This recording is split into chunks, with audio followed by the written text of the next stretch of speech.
解，他已经疯掉了。然后他已经疯掉。我觉得他今天他已经让政治影响到他的专业判断。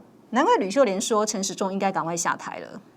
我觉得今天我们台湾人不应该把我们的命运赌在几个人的身上。真的，我上个月吧，在你的节目讲，台湾人你为什么不生气呢？为什么我们今天台湾人一定要逆来顺受，任着你们这些人用各式各样低级的理由来阻挡？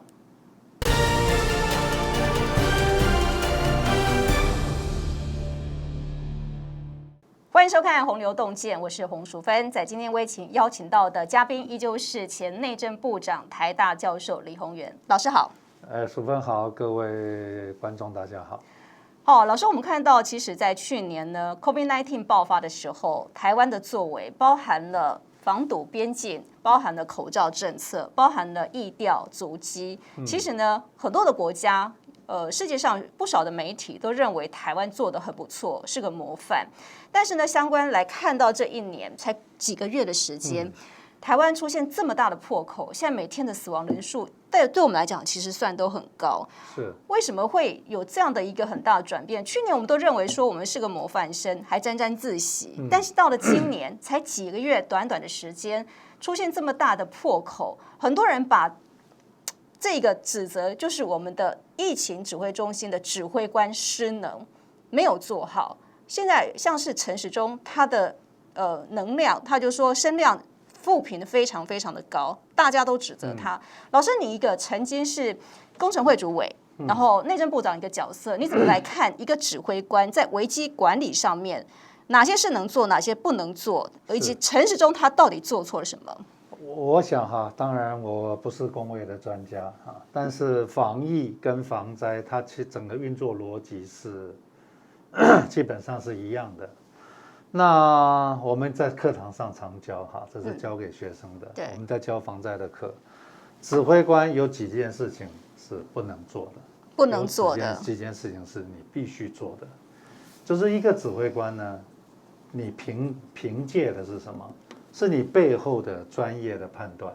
所以指挥官的所有的决策依据的是你的专业的判断。第一个，第二个，指挥官不能因为自己的政治倾向，不能因为政治压力，不能因为媒体的报道而改变了，让你的决策做了一个偏差。事实上，这是一个指挥官绝对不能做的事情。为什么呢？第一个，我们就讲媒体报道好了。其实媒体报道它是用一个放大镜在看一个局部的状况。那你要是让媒体这样看，好像觉得每个地方都很可怕，就像我们在防台一样。我要是光看的新闻报道，其实我不知道说我应该要从哪边下手。所以第一个，媒体你看到了，然后呢，你要问你背后的专家，我到底该怎么办？第二个，你不能因为你的政党倾向，我会偏好，我会把资源投到跟我友善的这样一个地方。第三个，你不能因为譬如说从这个民意代表来的压力，你就改变了你的决策，这个是绝对不可以做的事情。但是我们就看到嘛，我们的破口一开始从什么时候开始？从3+11，从7+7变成3+11，那我们就很纳闷，你凭什么做这样的一个决定？你凭一个会议，你就不可以把从7+7变成3+11？你决策的依据是什么？这是第一个。那显然，目前看起来那个决策是错的。那错的，你指挥官就要负政治责任，你怎么还坐在那里呢？但是一开始的时候，陈时中对外说，3+11的这个会议呢，不是他去的。然后呢，他还甩锅给了陈宗彦，他认为就是他的副指挥官去的。但是他后来他也改口说，对啦，那个会议是我去的，但是没有会议报告，没有会议的记录。第一个，所有的会议都会有会议记录，因为这件事情它会有行政责任。我告诉各位，这件事情过了以后，假如我们是一个正常的民主国家，它有刑事责任的。这些我们可以告国赔的。为什么要有会议记录？事实上，我有会议记录是保护公务员，就是说，其实我们是这么多人做的决策，这是对公务员的保护。第二个是公务员必须要负责任。那今天你从7+7变成3+11，造成这么多的这么样的一个惨剧，我请问你有人负责任吗？第一个，第二个，你一开始说是副指挥官，后来又说对不起我记错了，我请问你，要是在过去蓝军执政，民进党是反对党，他已经下台100遍了。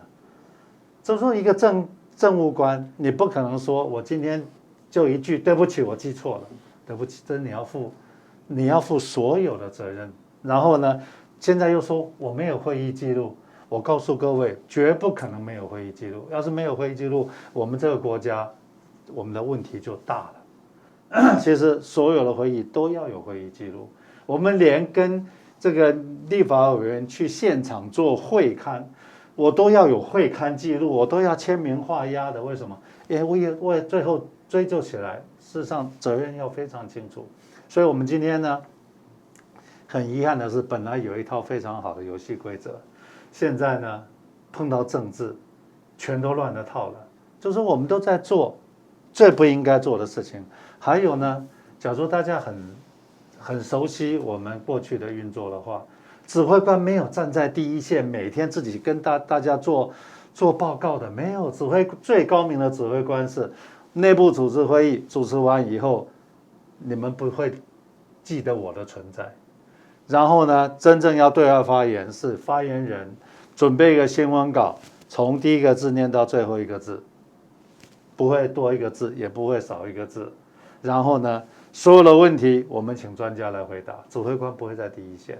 今天的为什么会造成这么大的一个状况呢？就是今天一个指挥官，他把一个专业问题把它变成一个政治问题。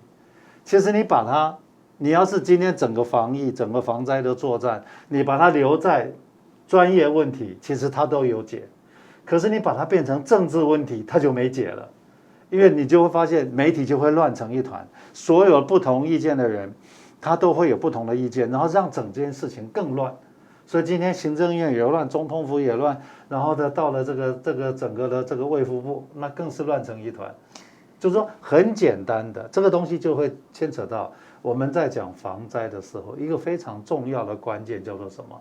叫做灾害的控制。就是说发生灾害了，问题是我灾害要怎么控制？还有呢？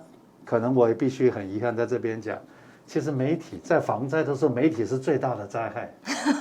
就是说你要是大家熟悉日本的运作，当日本发生一个重大的灾情的时候，只有 NHK 可以报道，其他人都不可以报道，因为第一个你会造成人心惶惶，第二个你会给这些做事的人承受无比大的压力。但是你的报道不能说它是错，可能是偏差的，没有办法，可能是以偏概全。所以今天我们过去在防台的时候啊，我们有一组人专门是在监看媒体，他们怎么报道。要是有发现不对，我们必须要他立即修正，然后以我们防灾中心讲出去的话，这就是基准。然后指挥官，我只有在内部主持会议，我绝对不会站出来在媒体上多讲一句话。为什么？因为我是政务官，我除了讲出去的话，我非常可能，我只要一句话讲错了，这件事情就会从专业问题变成政治问题，到了最后就没解。所以今天你会发现，我们把所有东西都摊开到台面上来讲，你就会发现说，它已经变成政治问题，就没解了。他可能也失焦了，但是从去年，中央疫情指挥中心一级开设的时候，当时呢，很多人也认为说，你看台湾，指挥官站在第一线，然后呢，媒体想要问什么问题，全部都可以问，全部都回答。当时觉得很透明啊，而且全民都知道目前的进度，这不是很好吗？但是如果依照老师的逻辑，跟你刚刚举例到日本 NHK 他们针对重大事件的一个报道一个原则，其实这反而是一种干扰，媒体就是干扰。其实我必须讲啊，防灾其实它是非常专业的，这个里面有很多的专业的细节，其实一般的民众是不需要知道的。民众知道什么？我该有疫苗的时候，你有，可是资讯透明不是很好吗？资讯透明，问题是你透明到什么程度嘛？比如说，我今天把一个这个土壤液化显示区，我都把你公告了，然后变成什么房地产大乱。其实那不是，因为什么？那张图是专家在解读的，不是一般民众在解读的。所以我们今天就是我当然资讯透明。我请问你，部队在打仗，我可以把我所有的兵力配备图打开给你看吗？我们需要透明到这个样子吗？所以指挥官今天第一个，而且我很早就，我记得1年前疫情刚刚出来的时候，我上了某一个节目，我那时候就建议说呢，其实刚开始是卫福部的专业，可是到了今天，它已经不是卫福部的专业有办法解决了。今天我在今天讲，大家都觉得事后诸葛，你们去查这个话是我大概几乎2个月前讲的。今天卫福部的专业当然很重要，现在我请问你，教育怎么办？社会福利怎么办？对不对？还有呢，我当初就讲的，疫苗是采购的问题啊，采购的专业并不在卫福部。所以老师，你觉得说现在的指挥官的层级应该要提升？第一个不见得需要提升，根据灾害防救法，陈时中是指挥官，这没有错。可是我们当初在做我当指挥官的时候，我旁边坐的是每个部的次长。为什么是次长？因为我这里面需要其他的部会跟我合作。那来的人坐在那个地方，当我们开完会议，他必须要做决策。我在当场，你就要给我做决策了。国防部有多少兵、多少船、多少这个设备在什么地方，我都要清清楚楚的知道。然后我要有权利来动用。你国防部次长，你就当场要 commit。你今天教育部有你教育部该做的事情，教育部的，比如说他有办法能解决的事，有办法解决到什么？他没有办法解决的，他提出来，我们来讨论，讨论完以后做成决议，你画押我画押，这件事情就开始做了。但是这个都是内部的事情，对外不谈。但是今天你会发现，其实今天到了这样，最关键的是什么？我记得2个礼拜以前吧，我也是人家访问我，我说台湾现在剩下最后一招了，赶快把疫苗买来，不管你怎么买来，让60%人都打上去，我们基本上已经就会让我们的状况好很多。我们老师讲到疫苗部分其实这的确是现在目前最紧急的，但因为我们买疫苗部分受到很大的一个限制，包含了民间企业、包含了非营利组织或是宗教团体，他们看着政府买不到或者是有困难，他们想要利用自己的能力、自己的一些人脉去买，但是呢遇到了很大的困难。这个部分我们待会儿再讲，到底是问题出在哪里。不过我们先来看到这一份的一个民调调查，老师刚刚讲到说疫苗的需求度，对，其实呢，我们看到这一份应该是雅虎的一个民调ET Today 对不起，然后呢，他写说最后的统计结果，93.8%的人是很担心会染疫的，也就是说，现在几乎整个台湾岛内包含离岛，大家都非常的担心自己会染疫，谁都有可能因为我们都没有这个部分的免疫力。第二个是好看到有85.7%的人认为应该尽速的接种疫苗。好，那66%的人是认为他们如果可以选择，他们想要进口疫苗，可能对国内国产的疫苗目前二级就还没有解，第2阶段都还没有解盲，好，就是不安全。那只有19.5%的人他们愿意打国产的疫苗。好，那看到这一份就可以很清楚的知道，其实现在台湾所有人都非常担心，最需要的就是疫苗进来，但是为什么不能？为什么有困难？好，然后我们再看到下面的一个，在疫情风暴下的台湾，这些人政治人物他们的声望，我们就看最后一个好了。好，前面几个呢都是县市首长，因为呢他们现在每天也都会开记者会，也会告诉他们的市民现在目前最新的进度所以他们的声望其实都还蛮高的，甚至呢像是柯文哲啦、卢秀燕都有上升的趋势。但最后一个人呢，就是吊车尾的人，就是陈时中。陈时中呢，在过去其实他的正声量是很高的，就说大家都很相信他讲的话，尤其是去年。但是短短的这几个月的时间，他的整个的负声量非常的高，他这么讲好了，就是说大家对他的信赖度可以说是最爱式的往下。其实，在去年，当我们自称为是模范生的时候，其实那时候就已经很多了。我那时候已经一直在提醒政府，当这个变种的病毒开始发生的时候，我们就要做他们今天所谓的超前部署。今天就那个时候，1年前你就要开始去买疫苗，1年前你就要开始准备今天会发生的事情，包括学校怎么办，还有一直在谈所谓的方舱医院。对，其实方舱医院在哪？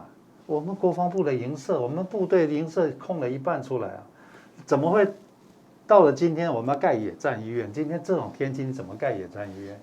今天应该是，其实你要是在半年前把所有的空的营舍、空的这些空间盘查出来，其实我们在很短的时间就会有一批我们可以用的所谓的方舱医院出来。可是这些事情过去1年都没做，都没做。那我请问你，1年前采购疫苗的状况跟1年后采购疫苗的状况，你觉得难度哪个比较大？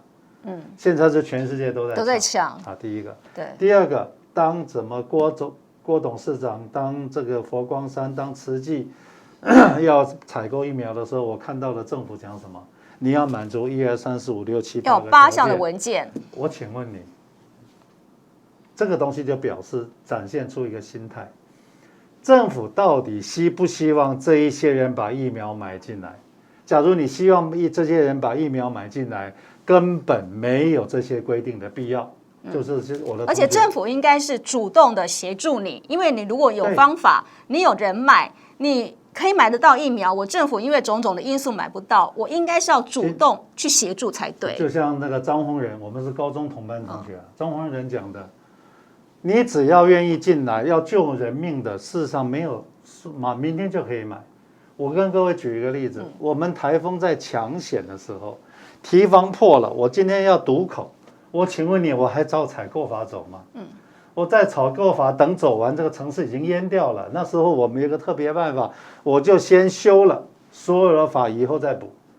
这就是在这个阶段政务官的政治的判断嘛。所以今天，假如你而且他也要愿意负那个政治的责任。我今天假如看出来，他说1、2、3、4、5、6、7、8，你要满足这个8的条件，我们再来谈。就告诉你，我根本不希望你把疫苗买进来。就他表明了，就是我不要你把疫苗买进来，才会有这8项条件嘛。我今天要是有疫苗，我假如要协助你，我应该讲说啊，对不起，前面7项政府都帮你填好了，你把资料交出来。即使说我要跟他签约，我就自己跟他签约，表现出来你的诚意。这就是今天看起来哈，我的解读了。政府不希望你们去把疫苗买进来，这是我的解读。假如是政府希望你把疫苗买进来，这不是我的态度。而且所有的法都告诉你可以。第一个，第二个，法不可以，政务官你可以下政治判断，就像你可以把从7+7变成3+11，你当初那么有 guts， 你今天为什么你的 guts 不见了？我再跟各位举一个例子了。1997年我刚到省政府当水利处长的时候，板桥淹大水啊，板桥水已经快淹进4便头抽水站了，4便头抽水站8部机组坏掉了4部。眼看着水淹进了抽水站，板桥就完了。我们现场的第一线指挥官当场休克，昏倒了。当场休克，他吓昏了，因为水一淹进来就板桥就完了。他们从板桥打个电话到台中，我在台中啊，问我，他说处长怎么办？怎么办？我就跟他讲说，你给我报大汉溪现在的水位跟板桥现在的水位。他们跟我讲说，板桥的水位高1米多。我说呢，把水门打开，让水排出去，再把水门关起来。我争取1个小时把这个坏掉的机组修回来。结果他们跟我讲说，处长不可以，根据台北防洪的操作规范，海上台风警报水门关了就不能再开。什么时候开呢？海上台风警报解除，它可以开。这个是目前的规定。我就跟他们讲说，我是政务官，我用我的政治的生命，我告诉你，把那门打开。我说我负责，他们就把门打开了，水排出去了，关起来，然后呢，最后把那4部机组修好了，板桥没淹水，整件事情就是在10分钟之内发生，然后呢，也没有人知道我救了板桥，然后我对话也不会讲，但是我冒的政治风险是什么？你们知道我们的下水道里面有什么吗？有摩托车，有床垫，有沙发的。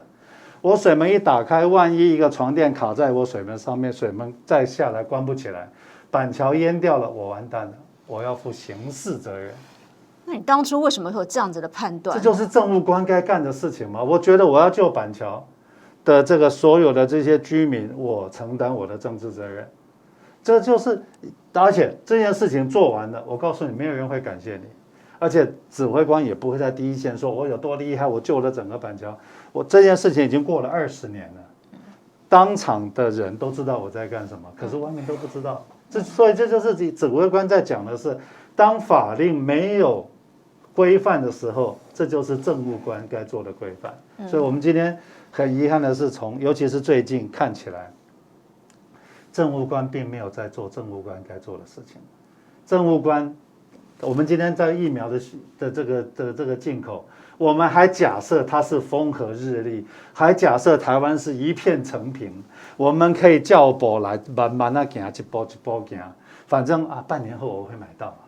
可是你有没有想到，半年后这半年会有多少人死伤？死掉多少人？今天的状况就非常类似，我们已经决堤了，今天水已经淹进来了。你今天要是不把那个缺口堵住，它只会把整个台北淹掉，会把整个台湾淹掉。所以你今天政务官要干什么？避开所有的采购法，用你的政治的这个担当，用你的政治生命说，我让疫苗进来，不管它怎么进来，所有人都打完了，我把疫苗控制住，我们再来谈责任。这就，假如说你所有东西都要照采购法，我告诉你，半年以后了。假如你还真正配合的话，半年以后进来。可是问题是，一天100多个人呢。半年以后，我们的国产疫苗也可以打了。那就又回到专业。我请问你，今天打了疫苗 ，WHO 承认了才叫做疫苗。你打了疫苗非常有效，对不起，你出国没有用的。我们可能拿不到那个疫苗护照。不可能，就是说，不是说我们大家在歧视台湾，因为这就是政治的现实。我请问你。除了几个大国以外，哪一个小国可以自己做疫苗？这个牵扯到第一个，你必须要 WHO 认证。对。第二个，你要投入大量的资金。第三个，市场。今天台湾要是做了疫苗，我们的市场是2300万。那为什么其他些大国都会去发展疫苗？因为他们有庞大的市场，他们有庞大的国际的政治力量，可以让 WHO 认证。那我们台湾这种小国，我们应该要干什么？我们在1年前要投资人家的这个疫苗嘛，这就是其他的新加坡、以色列在干的事情。好，老师，我们就是来看一下新加坡跟以色列，尤其是以色列。以色列其实呢，在过去应该是说，他在去年6月的时候，他就已经开始。除了它是双管齐下，一方面它其实自己也在发展它自己的国产疫苗。为什么要发展自己的国产疫苗？因为看起来 COVID-19 它有可能会变成流感化，所以将来呢，它不只是今年打1剂而已，打2剂而已，它可能年年都要打。所以呢，每一个国家未来都会希望能够也有发展自己的自产的国产疫苗，因为这个以后的供给都会需要的。好，所以呢，以色列它分头在进行。第一个，它自己发展自己的国产疫苗；第二个，它在去年的时候就大量的先去抢购辉瑞疫苗，而且它是花2倍的钱。它不是说像我们自己买不到什么的，它是花2倍的钱，花2倍钱买得到吧？它花2倍的钱去买了辉瑞疫苗，所以呢。他就大批的去买了疫苗之后，你看到以色列现在国人他们的接种率是超过了50%以上，所以他们是很高的，他们的群体的免疫力其实已经达到一个标准了。所以你看到以色列他们是这样子做，但反观台湾就是一直陈平，觉得我们都没事，所以呢，我们一直在等待自己的国产疫苗。当然，很多人在讲说，是因为呢。某一些人可能自己投资了这个高端嘛，所以呢，为了维持它的股价，所以呢一直在保护着高端这样子。对，那我不晓得老师怎么看待？其实一个小国，它有小国的作战方式。就说我们发展国产疫苗，那是一条路，但是很显然看起来，国产疫苗解不了我们目前的这样的燃眉之状况急。对，那这些事情是今天才知道的吗？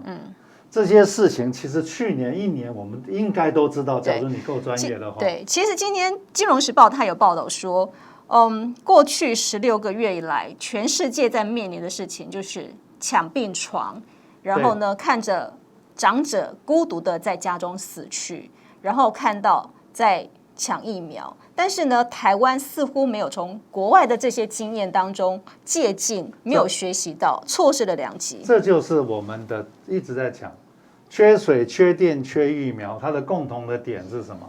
我们的政治的专业不见了。我们所有东西都用民粹在炒作，很遗憾，我们今天的疫苗都用民粹在炒作，这里面是很专业的。所以为什么指挥官后面要有一批专家在帮我们做短中长期规划？我们当初讲的是口罩，我们口罩很成功，反正每个人都拍手。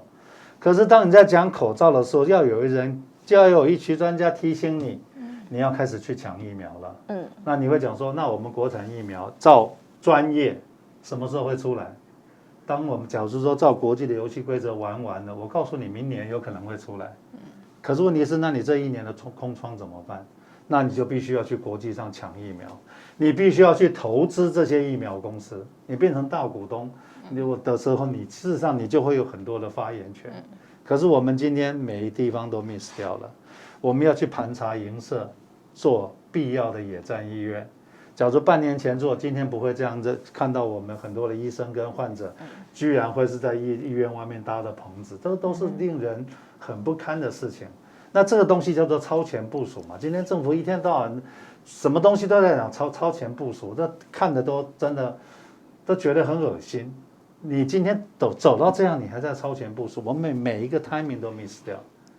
今天只剩下一招，真的只剩下一招。我上个月就讲了，只剩下一招。不管谁有本事把 WHO 合格的疫苗可以给我们买进来，政府就应该要协助他，让我们的国民60%都可以打上，我们这一关就过了。其实台湾今天的状况跟其他国家去年的状况，我们比人家幸运太多了。为什么？当去年欧美这个中国大陆所有的地方都在发生疫情的时候，那时候没有疫苗的。我们今天1年以后，他们的情境在我们在台湾重演的时候，我们的状况比他们幸运的原因是什么？疫苗已经出来了，所以今天真的就剩下一招。政府其实今天指挥官不管他是谁，应该就是宣誓，协助所有的人，你要是有能力拿到 WHO 认证的疫苗，我们协助他赶快拿进来，赶快让我们打。对，但是陈时中他还在纠结说，你鸿海、你郭台铭，虽然呢资料都备齐了，但是呢你缺了一个货品保证书，就他还在纠结这个部分。我请问你，假如我是指挥官，我要协助郭台铭，你觉得透过政府的力量拿到这保证书又很难吗？第二个，你觉得打到比较重要，还是看到那篇文章那个文件比较重要？有那个文件跟没有那个文件，这个东西是假的吗？因为他的疫苗都是从德国进来的，都是原厂的。你其实也不太，当然现在有一些国家可能会有造假的情况，但是我们如果直接跟德国买的话，跟辉瑞买的话，怎么会有造假的情况呢？就像你刚刚举的例子，就是像我过去面对的状况，批放已经破了。我今天跟厂商讲说，你把你去年的这个绩效拿出来，我再来判断你有没有能力补我这个缺口。今天这不是在谈同样的事情吗？我觉得今天他讲的所有的理由，其实就告诉大家，我不希望你郭台铭把疫苗买进来，就是这样子。你干脆讲白话文。你就干脆讲白话文，我不希望郭台铭你来多管闲事，我陈时中自己可以处理，你就这样讲。你要是这样讲，我告诉你，搞不好声量会很大，因为表示你很有 guts。可是我们看起来，我们似乎我们的指挥官是已经违背了专业，他已经疯掉了。然后他已经疯掉，因为我觉得他今天他已经让政治影响到他的专业判断。难怪吕秀莲说陈时中应该赶快下台了。我觉得今天我们台湾人不应该把我们的命运赌在几个人的身上。真的，我上个月吧，在你的节目讲，台湾人你为什么不生气呢？为什么我们今天台湾人一定要逆来顺受，任着你们这些人用各式各样低级的理由来阻挡一个让疫苗可以进来？假如你说你不买大陆疫苗 ，fine， 我们不要买大陆疫苗。对。那我请你，国际上有4、5个疫苗你可以选。对。而且大家都已经都可以拿到，那你还用各种理由去挡它？我觉得是一点道理都没有了。起码我没看懂，我有看懂了一点了。我不希望你们把疫苗买进来，我只看懂了这一点。OK， 老师，我们还是回归一下专业哈。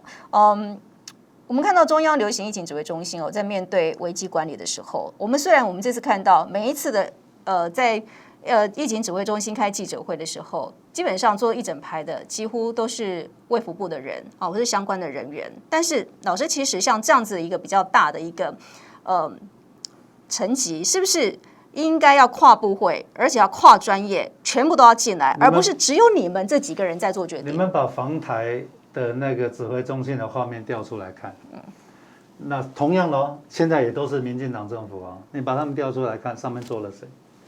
指挥官、内政部长，旁边经济部长，在旁边农委会主委，在旁边国防部次长，就告诉你们，今天这个灾害叫做复合式的灾害。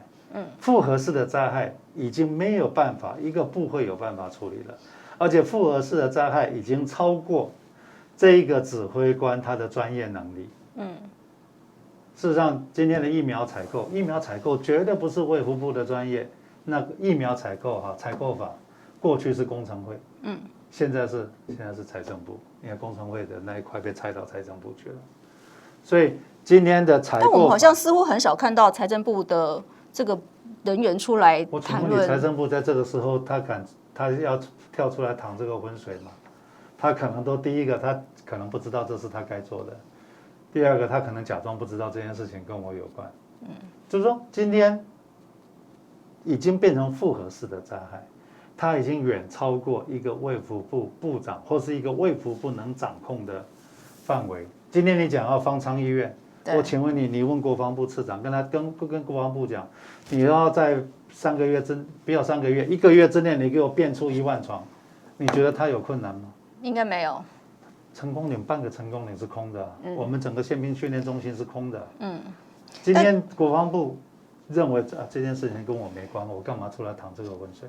这就是为什么我们当初设计我们部这个某一个部的部长是灾害的管理的部，其他做的都是次长。但是不是坐在那边给你们照相用的。我刚刚讲防台，我们有100个研究员在帮我做水情分析，然后变成行动方案了。那一块是镜头照不到的，那一块也不需要让你们知道。一堆人做了专业分析。然后最后出来讲的时候，当我坐在那边谈的时候，已经是决策了。所以我希望我们每天都要看一个很奇怪、很无聊的，告诉我们今天多少人确诊。我们希望他看到的是，我们做出了决策，哪个部该怎么办，哪个部该怎么办，疫苗哪一天会进来哪种疫苗，我该怎么打，在什么地方打。而且打疫苗很奇怪，你到医院打是很奇怪的事情。国际上怎么干我们就怎么干。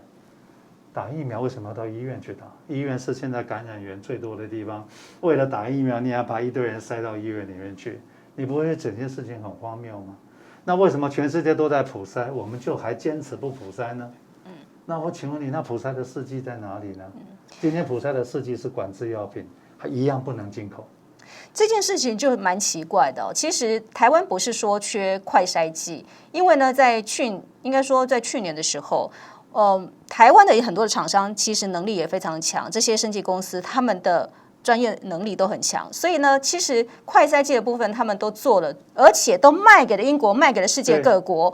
但是呢，为什么台湾自己不好好来用？我们的量很多，因为我们就坚持不普筛嘛，就很奇怪嘛。这就是很奇怪啊。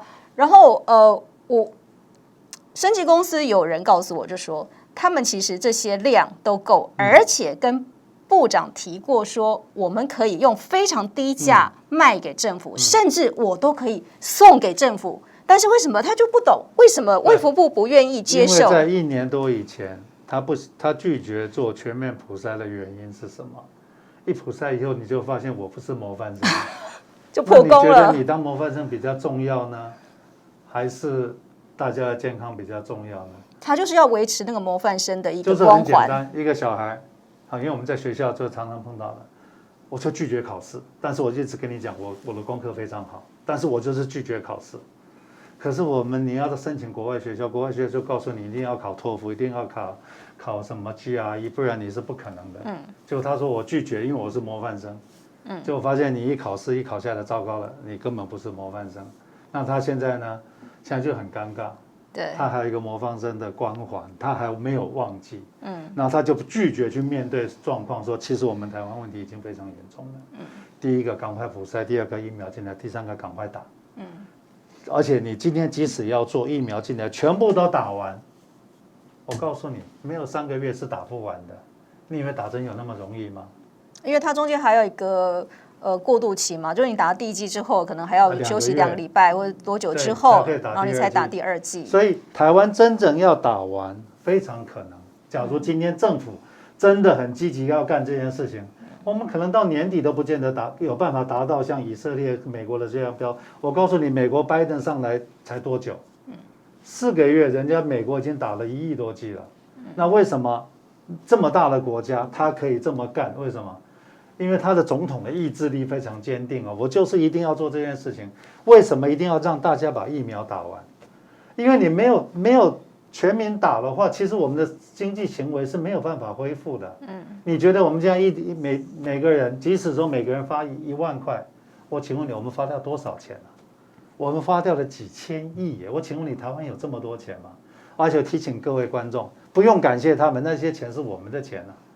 可是问题是，我们的钱不是让你来做这种事情，我们的钱是让你赶快把疫苗买进来给我们打，然后大家可以恢复到正常生活，每个人可以赚钱，而不是让所有人都现在都关在家里，小孩也没办法去上学。今天到美国已经告诉你，你不打疫苗，你没办法来上学的。他们学校已经恢复了，但是人家 suffer 了1年，可是我们台湾不需要走1年的这么样的一个过程，只要我们政府的脑袋够清楚，政府真的想诚心的解决这个问题，其实我们国外的借鉴太多了。但是现在的政府是已经错乱的，指挥官也错乱了，已经错乱了，我就已经疯了，我都不晓得他们今天用这种理由去挡郭台铭、挡佛光山、挡慈济。他今天看起来了，今天的政府就说我不希望你们帮忙，你们少管闲事。就像我去年以前，我也是做了这样的建议，就记者把话传到现在这位陈指挥官的口里、耳朵里面，他就回了一句：“请他不要多管闲事，请他不要危言。”他叫你不要多管闲事啊！请他不要危言耸听。1年以后，我的话都应验了，很遗憾，真的应验了。那怎么办呢？现在呢？对不起，我还是多管闲事。拜托，赶快让所有可能把疫苗买进来的管道，赶快让全民都打了。我们真的要恢复我们的经济行为，这些民众才有办法生活。今天的问题，打疫苗是一件事情，第二件事情是小孩没办法生活，大人没办法赚钱。我们该怎么办？难道这件事情不重要吗？比你的面子比起来，哪件事情重要呢？而且你已经犯了多少的过去的政治的机会？但台湾显然就是已经错过了一些时机，再加上背离了专业，背离了专业，背离了合理的政府的运作的逻辑，背离了全世界的游戏规则。然后每件事情只要一碰到问题，就把中共抬出来。这一招过去很管用了。假如这次还管用的话，那台湾人就自己找死。今天真的，我们不要再用意识形态来操作所有的问题。想尽办法把疫苗买进来，想尽办法让每个人都可以打到，这才是一个不，我觉得这时候讲有为的政府都已经太高估他们，这是一个政府最基本的责任。不过现在的政府看起来是已经有一点失能，因为我们从每一天下午2点钟的疫情指挥中心的记者会来看，就可以看得出来。因为呢，看到指挥官陈时中，他每天的工作就是非常没有感情的去念的一些数字，但那些数字代表是很多的家庭、很多人生命的。我提醒他，这不是指挥官该干的事情了，这个是发言人干的事情。指挥官应该告诉我疫苗哪天会进来。我今天什么时候采购，哪天会进来，什么时候让你们打完，这是指挥官告诉我们要怎么办，不是给我读表，读表找一个漂亮的女生来读，我们看的画面还会漂亮一点。今天，而且你那个表，我告诉你了，以我的专业啊，做得很烂。表可以做得很漂亮，他那个表实在是不怎么高明，但是真的那不是指挥官该干的事情嘛。今天指挥官应该告诉我们，我今天开始买疫苗，什么时候会进来，我怎么排了期程，有多少的施打点，我今天就已经要开始施打点，我有多少的普筛站，我的这个试剂什么时候会发出去，疫苗什么时候会打到，你们哪一天台湾的疫情会受到控制，我把我的政治生命赌在那一天。要是我有每个 checkpoint 都没有做到的话，我下台。这是指挥官，这叫做指挥官，这个叫做政务官。不过我们现在看到他每一场的记者会，他并没有去说政策性的一些宣导，或者是告诉民众现在目前政府的进度，然后怎么买疫苗，这些都没有讲到。但是呢，他这个礼拜呢有一个最新的进度，就是告诉大家说，我们有一套的方式。到时候呢，你要去哪里打疫苗？你怎么打？什么哪一些地方可以打？然后他已经开始做了一些规划。问题是没有疫苗，没有疫苗，你做他在做这些规划。不，他告诉我们要去哪里，那些要做，但是是你疫苗没有进来，你现在在规划我们要去哪里打疫苗，不是很讽刺吗？所以我觉得他也没有办，我觉得他已经跟民意脱节了。民意脱节。你们刚刚那个报表他没看到吗？他不觉得他的压力今天是赶快把疫苗买进来吗？当然，你刚刚讲的，你要去哪边打，你要怎么样，你要不要普筛，这些东西本来就是你必须要做的事情。但是最重要的是赶快把疫苗买进来，哪天可以买进来？我觉得我们是一个国家，郭台铭用他一个企业，他都可以买到。我们是一个国家，你居然买不到？我在上个月还上了2个月要买疫苗哦，最适合派出去买疫苗的是谁？张忠谋。我们台湾用晶片换疫苗，不是我们台湾不是没有条件吗？我们条件真的很好，我们也有钱。你说要钱，我们也有钱，你没缺钱，也有全世界最需要的东西，然后你居然会买不到疫苗，你不觉得整件事情很真的应该要派张忠谋当疫苗使者来帮我们去？美国也好，去德国也好，只要买得到疫苗的地方，派他去应该是都可以成的。我们要派出一批团队高明的谈判专家，而且这个就是一个采购而已嘛，这个真的就是代表台湾的谈判专家，就是说我们，因为有一些疫苗的确他会要求说，我只跟你的中央政府做交易，我只跟国家的组织，比如说欧盟这种大组织来做交易。我今天假如我是张忠谋说，那对不起，你要跟我买晶片，你也去跟我的那个中央政府谈，就是说有人扮黑脸，有人扮白脸，不管你要扮哪一个脸，你把疫苗买进来，这才是重点。而不是说我们今天就是照着国际游戏规则，我一定要这么干这么干。那个你风和日丽可以这么干了，今天水都已经淹到门口了，你今天还照表操课，所以今天这东西叫做危机管理嘛。还有很多事情是不能在台面上讲的嘛。你今天要去哪边买疫苗？我请问你需要跟我们交代吗？我只要看到你把疫苗买进来就好了。你要派谁出去，我需要知道吗？别忘了，他们一直口口声声我们有敌人呢。你干嘛把底牌翻给人家看呢？我觉得我们身为一个国家，我们有很多的政策、很多的手段、很多的资源可以用，你都不用，然后就每天在那边叫，那每天只要买不到啊，中共打压，这个每天只要有各式各样的借口，作为你不作为的借口。今天我就看到的是，他每天都用各式各样的借口在作为他不作为的借口，然后鼓动网军在干，在修理跟你不同声音的人。我觉得这是今天敌人都已经进到我们家了，还不是这个还在互相攻击。你觉得这件事情是对的吗？老师，你应该也认识非常多的企业界的人士哦。企业界人士现在应该也非常着急，因为他的员工也都没有施打疫苗，但是呢，很多的产能是必须要出来的。这些企业界他们应该也很着急。不，我们这样子再关下去，我们经济会垮掉的。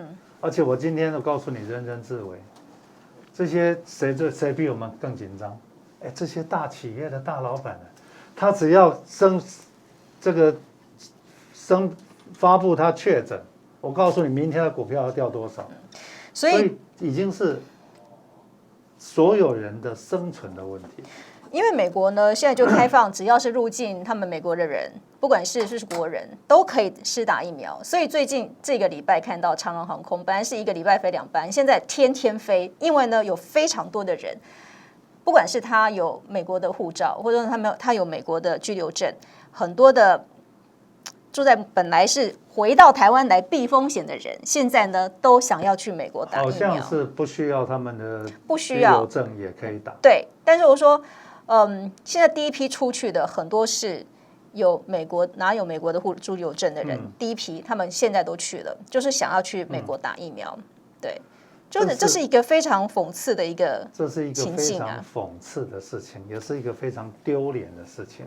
为什么我们国民最谦卑的要求让我们免于疫情，连这个谦卑的要求你都有各式各样的理由来阻挡我们，我觉得这个是无法理解了。我只能讲说他们真的疯了，我无法理解，不符合任何的利益，事实上也不符合民进党的政治利益。那为什么你要这么干？我就看不懂了，真的看不懂。你要说推国产疫苗 ，totally 同意。可是问题是，国产疫苗解不了我们的燃眉之急嘛。对。我们希望他明年出来做了完整的第3期的这个测试，然后最后变成合格的疫苗。我们也当然希望说，国产疫苗它做完第3期的人体试验，同时它也开始发展次世代的一个疫苗，因为接下来可能会需要的是一些可能变异株所产生的一些攻击，所以当然也希望国产疫苗这个部分我们都也支持，希望它能够继续的研发下去，继续的生产。但是现在燃眉之急是我们需要的是进口疫苗先打，让我们在这半年之内度过这个难关。不要再做无谓的牺牲。我觉得这是一个最基本的人权吧，这是生命权，是每个人最基本的人权。现在台湾连这个最基本的人权，政府都没有办法确保，我们要这政府干嘛呢？好，老师，我们最后有10分钟的时间了，我很想谈一谈，就是因为现在台湾呢，除了疫苗这个很大的一个问题，需要立刻的解决之外，我们接下来要遇到的是天灾的部分，就是说我们也进入到一个台风的季节。那过去几年因为台风都没有进入到台湾，那台湾也没有什么样的一个灾害，当然就是旱灾嘛，因为水没进来，所以是变成旱灾。即使今天最近在下雨，我们还是旱象哦。其实水库的进账下了这么大这么多天还是不够，不够。中南部没有一个台风，事实上是不够的。所以大家不要以为我们旱象已经解决了，并没有。这些水其实进来的，我看是几千万吨吧。那个其实不够我们1个礼拜用的。对，它前一波下的雨大概只有可以用3天的存量，不够1个礼拜用。那礼拜6还会再有一波的锋面再来，当然希望就说多下一点雨啦，下在正确的地方，下在水库上面。我们需要的是台风。我们需要的是台风。今年万一台风再不进来，我们的问题就大了。今年台风会不会进来？没人敢说，因为台风形成的位置性、走的路线都跟过去很不一样。对，老师之前有谈过说，因为极端气候的关系，因为整个的全球的一个气候的变化，所以造成这几年的台风都没有进到台湾来。对，那其实对台湾来说是一个很大的危机。万一变成常态，就不是今天这种方法有办法解决的。所以这是另外一个作战的模式了。那就是完全不一样的作战方式，一样去学以色列水的回收，第一罐，学以色列、学新加坡这2个国家，为什么人家在疫苗上可以打赢？我告诉你，他在水上面也打赢了。你看以色列跟新加坡，它的人口、它的土地，新加坡比我们小很多，但是以色列它的人口跟它的土地面积跟台湾是很相近的。但以色列它可以做到这么强，就是包含水的回收，包含你说买疫苗这部分，包含它发展它自己的国产疫苗，它可能以后还要卖国产疫苗。对，然后为什么他们可以做到？但台湾同样的一个，而且我们纬度是差不多的。为什么他们可以做到这样子，我们却不行？我们是不是一直纠结在一个政治力的，这样一个框架里面？因为我们用民粹在操作所有的事情，我们所有东西都民粹啊，一直在讲的水价补贴啊、电价补贴啊，然后水跟不要钱的一样啊，到了今天水还跟不要钱一样啊，然后再喊缺水，所以这2个国家真的。他在疫苗会打赢，我一点都不诧异，因为他这2个国家善于处理危机，他们任命我是小国，所以小国要干什么呢？小国很多事情不能做，很多话不能说，小国就是迂回。但我们就是说了很多。我请问你，我们说了很多，说了多少不应该说的事情，做了多少不应该做的事情？你用民粹在挑战所有的，在处理所有的问题。然后呢，我最不喜欢看的是民调，所有的政治人物都在追求民调。那你追求民调就是什么？追求民调就是炒短线嘛。那你炒短线，你觉得以色列跟新加坡炒短线，这个国家今天会变成这个样子吗？人家是有短期目标、中期目标、长期目标的。我们的国家已经没有中期目标了。我们国家连今天每天100多个人死亡，我们都不知道该怎么办。你觉得你期待他们能做更多的事情吗？我们台湾没有智库，为什么今天我们所谓的这1年多的黄金时间，我们都 miss 掉了？台湾怎么会没有智库呢？台湾哪有智库？台湾有国民党智库跟民进党智库啊。他们在思考如何把另外一个政党干掉，也在思考说我们国家未来该怎么办吗？我们什么时候有智库了？有智库，你会在1年之内，你的疫苗政策有国产疫苗，但是问题是你的采购有没有？有没有在帮我们做这个叫做 SWOT analysis？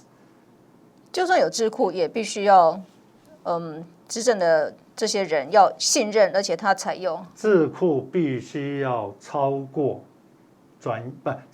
政治，智库不能为某一党来服务，智库必须是超人的，而且这个智库呢，我还希望有一些外国专家在这里面，都是台湾人，我们有我们的盲点，都是台湾人，我们已经很遗憾的被今天的氛围弄到今天，大家都觉得说，哎，我到底是蓝的还是绿的？每个人都在分，台湾现在变成说我们都在分。那蓝的人讲话，绿的人绝对不相信；绿人讲话，蓝的人都不相信。我们以人废言，所以我们今天赶快，不管是缺水、缺电、缺疫苗，最重要的是把一个专业的、中立的智库赶快建立起来。老师，像你这么中立的人哈，然后你应该也认识很多中立的学者、专家、企业界。老师有没有想过来成立一个智库呢？我离开政府最大的愿望就是组一个民间智库。可是问题是，智库要花钱的，我又没有资源。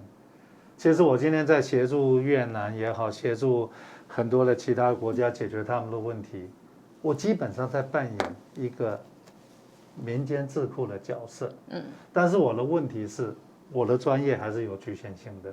第二个，我的资源不够，我没有办法请到这个厉害的专家一起来干这件事情。厉害的专家是什么意思？他的薪水很高的，他薪水要很高，他才愿意干这件事情，不然人家为什么要来你这个地方呢？